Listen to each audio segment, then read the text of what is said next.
Hi everyone, स्वागत है आप सभी का एजुकेशन के 98 यूट्यूब चैनल में। फ्रेंड्स, अगर आपने अब तक हमारी यूट्यूब चैनल को सब्सक्राइब नहीं किया है तो सब्सक्राइब कर लें और बेल आइकन को ऑल पर जरूर करें ताकि आने वाले हर एजुकेशन वीडियो आप तक सबसे जल्द पहुंचे। सो फ्रेंड्स, आज हम कवर करने वाले हैं भारतीय राज्य व्यवस्था का 11वां अध्याय मूल अधिकार के 25 मोस्ट इम्पोर्टेंट प्रश्न है और ये मूल अधिकार के दूसरा पार्ट है गाइस। पहला पार्ट हमने कवर कर चुके हैं, उसमें भी हमने मोस्ट इम्पोर्टेंट 25 क्वेश्चन दिए हैं।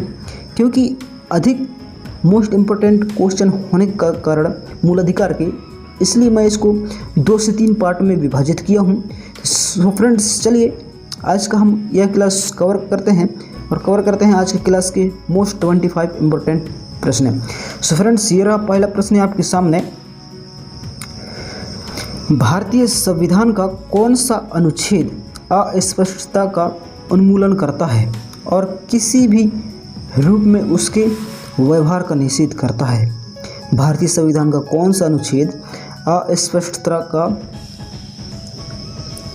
अस्पष्टता का उन्मूलन करता है और किसी भी रूप में उसके व्यवहार का निषेध करता है? तो कौन सा अनुच्छेद है वो? तो वो है अनुच्छेद 17। ऑप्शन नंबर बी इसका सही जवाब हो जाएगा। ऑप्शन नंबर बी इसका सही जवाब हो जाएगा। अगला प्रश्न है, समानता का अधिकार भारतीयों के लिए सुनिश्चित करता है। तो क्या सुनिश्चित करता है भारतीयों के लिए समानता का अधिकार? तो ये करता है धार्मिक समानता, आर्थिक समानता और सामाजिक समानता। तो इसका सही जवाब हो जाएगा उपर्युक्त सभी। ऑप्शन नंबर डी इसका सही जवाब हो जाएगा। ऑप्शन नंबर डी इसका सही जवाब हो जाएगा। अगला प्रश्न है, संविधान के किस अनुच्छेद के प्रावधानों के अंतर्गत भारत सरकार द्वारा भारत रत्न, पद्म विभूषण आदि अलंकरण प्रदान किए जाते हैं? संविधान के किस अनुच्छेद के प्रावधानों के अंतर्गत भारत सरकार द्वारा भारत रत्न, पद्म विभूषण आदि अलंकरण प्रदान किए जाते हैं? तो ये किस अनुच्छेद में प्रावधान है?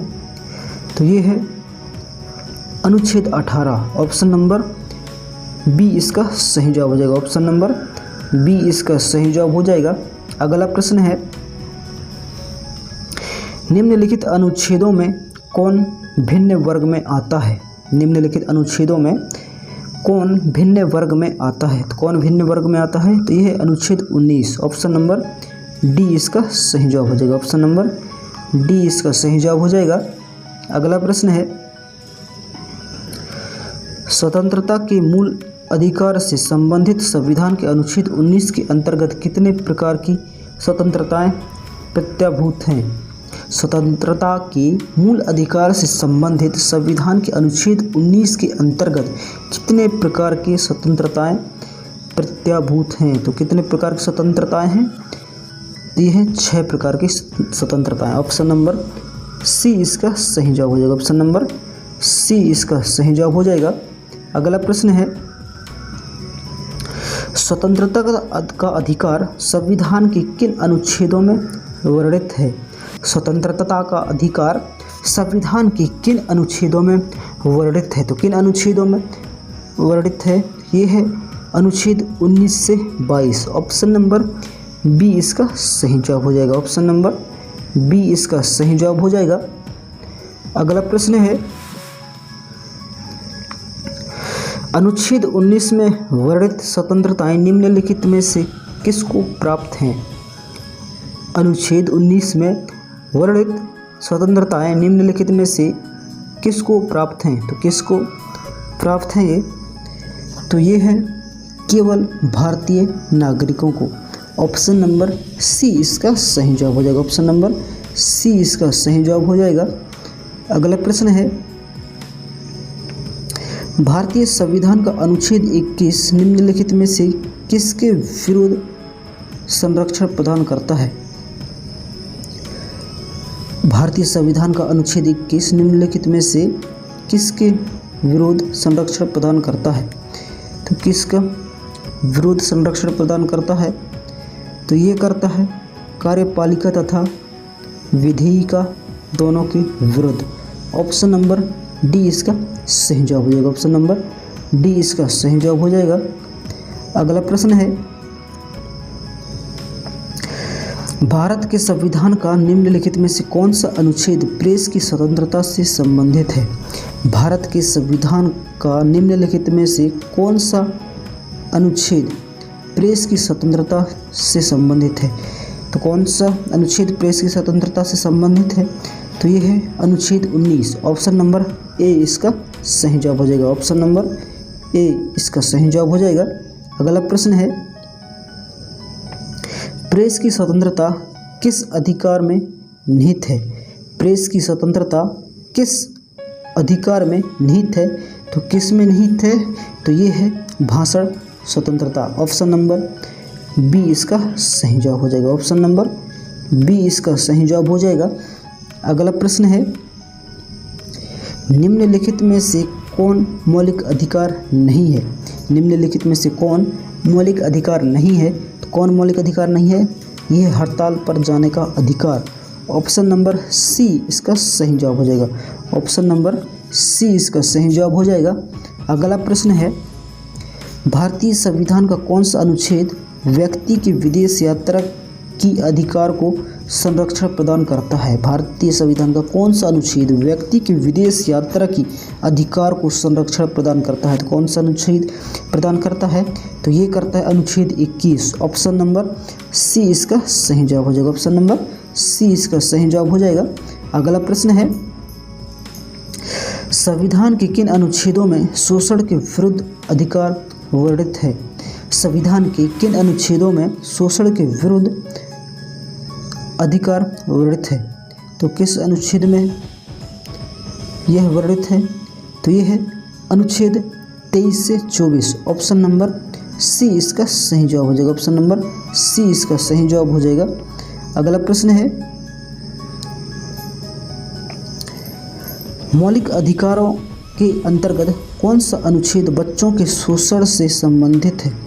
मौलिक अधिकारों के अंतर्गत कौन सा अनुच्छेद बच्चों के शोषण से संबंधित है? तो कौन सा मौलिक अधिकार बच्चों के शोषण से संबंधित है? तो यह है अनुच्छेद 24। ऑप्शन नंबर डी इसका सही जवाब हो जाएगा। ऑप्शन नंबर डी इसका सही जवाब हो जाएगा। अगला प्रश्न है, भारत के संविधान के अंतर्गत किस आयु के बालक को किसी खान अथवा अन्य संकटमय सेवाओं में लगाए जाने का प्रतिषेध किया गया है?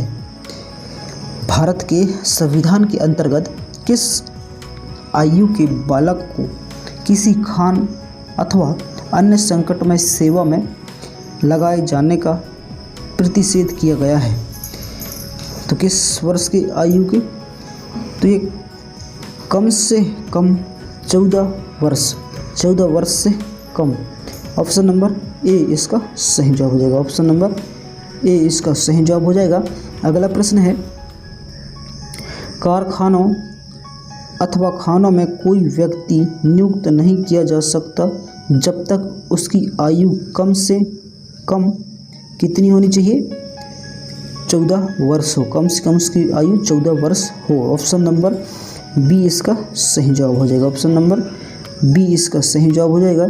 अगला प्रश्न है, भारतीय संविधान के अनुसार किसी भी व्यक्ति को जिसे गिरफ्तार अथवा बंदी किया जाता है सबसे नज़दीकी मजिस्ट्रेट के समक्ष उपस्थित करना होगा। तो कितने घंटे में उपस्थित करना होगा? तो यह है 24 घंटे के अंदर। ऑप्शन नंबर बी इसका सही जवाब हो जाएगा। ऑप्शन नंबर बी इसका सही जवाब हो जाएगा। अगला प्रश्न है,